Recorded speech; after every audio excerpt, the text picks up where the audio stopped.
আসসালামু আলাইকুম, সবাইকে স্বাগতম আমার এই লাইভে। তো আপনার আশা করি সবাই ভালো আছেন। তো আপনারা জানেন বাংলাদেশ ভার্সেস পাকিস্তানের মধ্যকার টেস্ট সিরিজ চলছে এবং প্রথম টেস্টে বাংলাদেশ 10 উইকেটে জিতে কিন্তু সিরিজে অলরেডি 1-0 লিড নিচ্ছে। এবং দ্বিতীয় টেস্টের প্রথম দিন কালকে বৃষ্টির জন্য সারাদিনে একটি ওভারও বল হয়নি এবং টসও হয়নি। এবং আজকে কিন্তু সকালে টস হয়েছে এবং টসে জিতে বাংলাদেশ ফিল্ডিংয়ের সিদ্ধান্ত নেয়। নাজমুল হোসেন শান্ত দলীয় অধিনায়ক, তিনি টস জিতে ফিল্ডিংয়ের সিদ্ধান্ত নেয় এবং ফিল্ডিংয়ে যে ব্যাটিংয়ে যে পাকিস্তান সংগ্রহ করতে পারে। কত ওভার খেলেছে পাকিস্তান খেলেছে 85 ওভার, এক বলে তারা উইকেট হারায়, অল আউট হয়ে যায়, 274 রানে অল আউট। এবং বাংলাদেশ ব্যাটিং করতে নেমে 2 ওভার ব্যাট করে তারা 10 রান করে, কোনো উইকেটের পতন হয়নি। Bangladesh trail by 264 run. পাকিস্তানের পক্ষে সর্বোচ্চ রান করেছে সায়েম আয়ুব 58 রান। এছাড়া আবদুল্লাহ শফিক করেছে 0 রান। শান মাসুদ ক্যাপ্টেন, তিনি 57 রান করেছেন। বাবর আজম 31 করেছেন। সাউদ শাকিল করেছেন 16 রান এবং মোহাম্মদ রিজওয়ান উইকেট কিপার, তিনি করেছেন 29 রান। সালমান আগা, তিনি করেছেন 54 রান। খুররাম শাহজাদ, তিনি করেছেন 12 রান। মোহাম্মদ আলী, তিনি করেছেন 2 রান। আবরার আহমেদ 9 রানে আউট। মীর হামজা, তিনি কোনো রান করতে পারেনি, কোনো বলও খেলেনি। টোটাল সংগ্রহ 85 ওভার, এক বলে 274 রান, 3.21 হচ্ছে রান রেট। এক্সট্রা থেকে এসেছে 6 রান, 4টা লেগ বাই, নো বল একটি এবং ওয়াইড একটি। বাংলাদেশের পক্ষে বোলিং বিশ্লেষণ তাসকিন আহমেদ, তিনি এই ম্যাচে কামব্যাক করেছেন। এই ম্যাচে শরীফুলের বদলে তিনি মাঠে নেমেছিলেন এবং 17 ওভার বল করে 2 মেডেন দিয়ে 57 রান দিয়ে 3টি উইকেট নিতে সমর্থ হয়।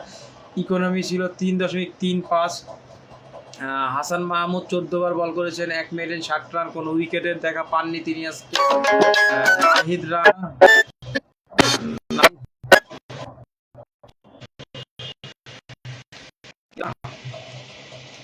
তিনি বল করেছেন কয় ওভার? নাহিদ রানা বল করেছেন 15 over, 1 maiden 1 run. 15 over 1 maiden 58 রানে 1 উইকেট দিয়েছেন। এটা ফটোকপি করে দিয়ে তো সোহাগরে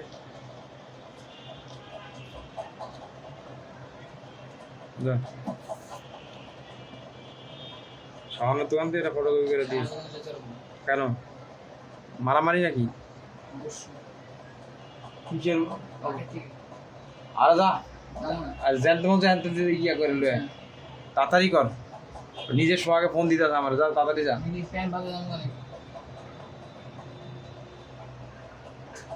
ফটোকপি করে 1 কপি দিয়ে সোহাগের দোকানে।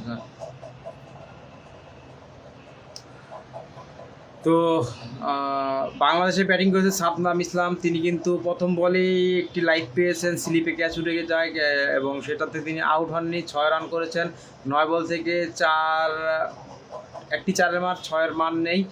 জাকির হাসান, তিনি 3 বল খেলে কোনো রান দেখা পাননি, এক্সট্রা থেকে 4 রান এসেছে। তো বাংলাদেশ সংগ্রহ 10 run. Mir Hamza pace bowler, opening ball করেছেন, 1 ওভারে 5 রান দিয়েছেন।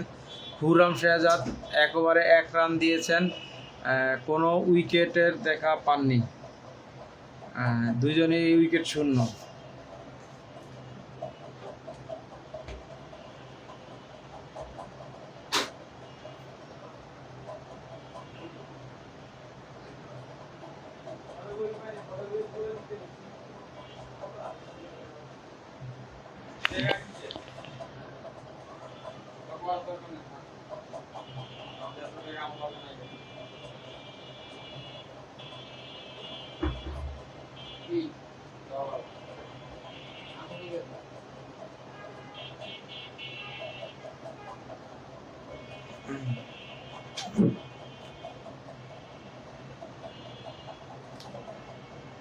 তো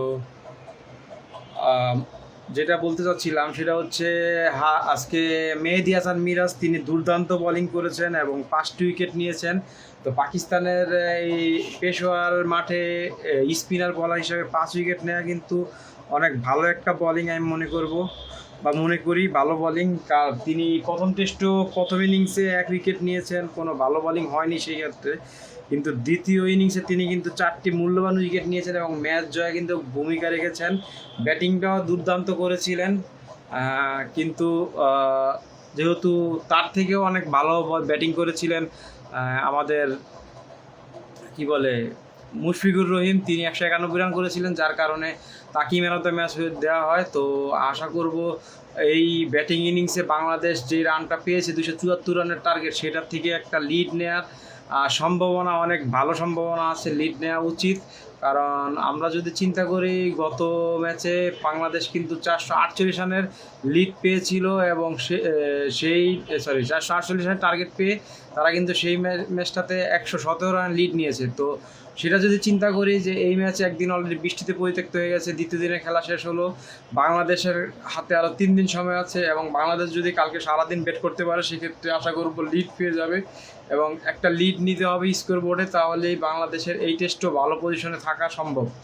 আদারওয়াইজ কিন্তু না। বাংলাদেশ যথেষ্ট ভালো বোলিং করেছে, একদিনের মধ্যে পাকিস্তানের মাটিতে পাকিস্তানের মতো টিমকে অল আউট করে দেওয়া কিন্তু চারটেখানি কথা না। সেটা বাংলাদেশ পেয়েছে 10টা উইকেট, কিন্তু একদিনে ফেলে দেওয়া পাকিস্তানের ব্যাটসম্যানদের এটা সোজা না। আবদুল্লাহ শফিক, তার কিন্তু বাংলাদেশের বিপক্ষে ডাবল সেঞ্চুরি আছে। সাইম আইয়ুব ভালো ব্যাটিং করে, তিনি 50ও করেছেন। শান মাসুদ, তিনি অধিনায়ক এবং ভালো ব্যাটিং করে, তার জন্যই তাকে অধিনায়ক দেওয়া হয়েছে। বাবর আজমের কথা কি বলবো, তিনি কিন্তু ওয়ার্ল্ড ক্লাস ব্যাটসম্যান, সেটা জানা কথা সবাই।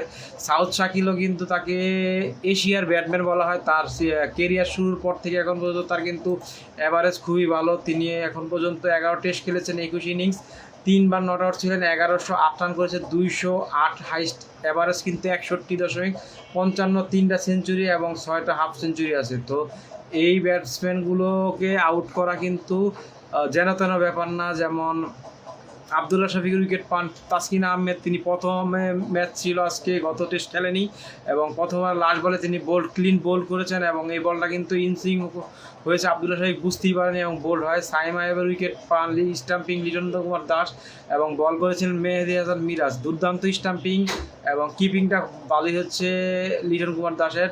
শান মাসুদ এলবিডব্লিউ মেহেদী মিরাজ, বাবর আজম এলবিডব্লিউ সাকিব আল হাসান এবং সাউথ শাকিল, তাসকিন বোল্ড, আবারও তাসকিন আরও একটি বোল্ড, মোহাম্মদ রিজওয়ান কট, নাজমুল হোসেন শান্ত বল, নাহিদ রানা, সালমান আগা তিনি ক্যাচ ধরেছেন, সাকিব আল হাসান এবং বল করেছেন তাসকিন আহমেদ, খুররাম শাহজাদ, সাকিব আল হাসান কট ধরেছেন, বল মেহেদী হাসান মিরাজ, মোহাম্মদ আলী কট, সাদমান ইসলাম, বল মেহেদী হাসান মিরাজ, আবরার আহমেদ স্টাম্পিং, লিটন কুমার দাস, বল মেহেদী হাসান মিরাজ। মানে দুর্দান্ত একটা বোলিং, খুব ভালো একটা স্পেল তিনি কিন্তু দিয়েছেন। 22 ওভার 1 বল করে 2টা মেডেল নিয়ে 61 রান দিয়ে 5টি উইকেট, বাংলাদেশের টপ বোলিং পারফরমেন্স ছিল আজকে এবং পাকিস্তানকে এই 300-র আগে বেঁধে রাখার জন্য কিন্তু এই মেহেদী হাসান মিরাজের এই নকটাই কিন্তু বেশি কার্যকরী আমার কাছে মনে হয়। এছাড়াও কিন্তু আরও বেশি অল্প রানই আটকে ফেলতে পারতো বাংলাদেশ। সেক্ষেত্রে আমি বলবো যে সাউথ শাকিল তিনি 0 রানেই ক্যাচ দিয়েছিলেন, সেখানে মেহেদী মিরাজ স্লিপে ক্যাচ মিস করেছেন। তারপরে আমি আবারও বলি, যদি সেক্ষেত্রে সালমান আগা তিনিও 0 রানেই আউট হয়ে যাচ্ছিলেন, সাথে শর্ট লেগে জাকির আলী তার ক্যাচ মিস করার কারণে সেও আউট হয়নি, 50 রান করেছে, অনেকগুলো রান, 54।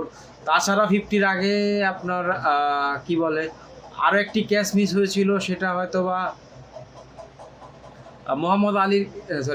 খুররাম শাহজাদের ক্যাচ হয়তো বা সেটা হইতে পারে।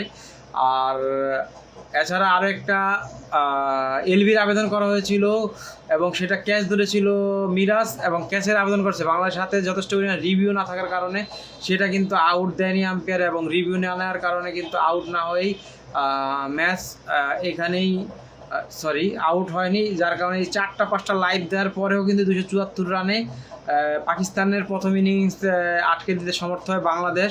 তো আশা করব বাংলাদেশের ব্যাটসম্যানরা আগামীকাল ভালো একটা ব্যাটিং করবে, ফার্স্ট টেস্টের মতো ভালো একটা ব্যাটিং করবে এবং একটা ভালো স্কোর বোর্ডে লিড নিবে, সেটা 100 রানের হলে আরও ভালো হবে। 100 থেকে 150 রানের লিড যদি হয় বা 50 রানের লিড হলেও সেটাও ভালো হবে এবং কালকে সারাদিন ব্যাটিং করলেও কিন্তু আরও 2 দিন থেকে যাবে, 3 দিনের খেলা। তো আশা করব কালকে সেশন বাই সেশন খেলবে এবং উইকেট ধরে খেলবে। আর তারা শাহিন শাহ আফ্রিদিকে এবং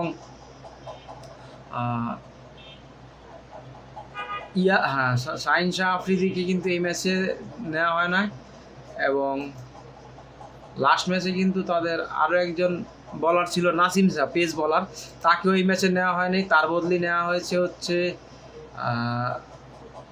কাকে নেওয়া হয়েছে, তার বদলি মীর হামজাকে নেওয়া হয়েছে ইয়াসির শাহের বদলি, এবং শাহিন শাহ আফ্রিদির বদলি একটা স্পিনার নিয়েছে আবরার আহমেদকে। আবরার আহমেদ মূলত কিন্তু leg spinner, leg break googly bowler, তাকে শাহিন শাহ আফ্রিদির বদলি নেওয়া হয়েছে, দুইজনেই চেঞ্জ।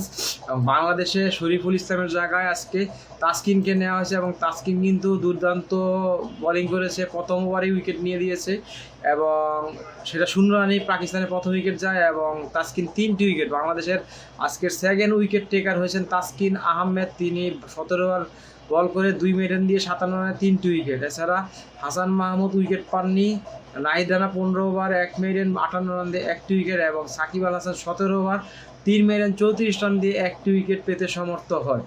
তো এই অবস্থা আজকে প্রথম দিনের, এবং টসে কিন্তু বাংলাদেশ জিতেছিল এবং পাকিস্তানকে ব্যাটিংয়ের আমন্ত্রণ জানায়। তো আশা করব কালকে বাংলাদেশ কালকের দিনটা সেশন বাই সেশন খেলবে, এবং সর্বোচ্চ 5 থেকে 6টির বেশি উইকেট পতন আমি চাইবো না।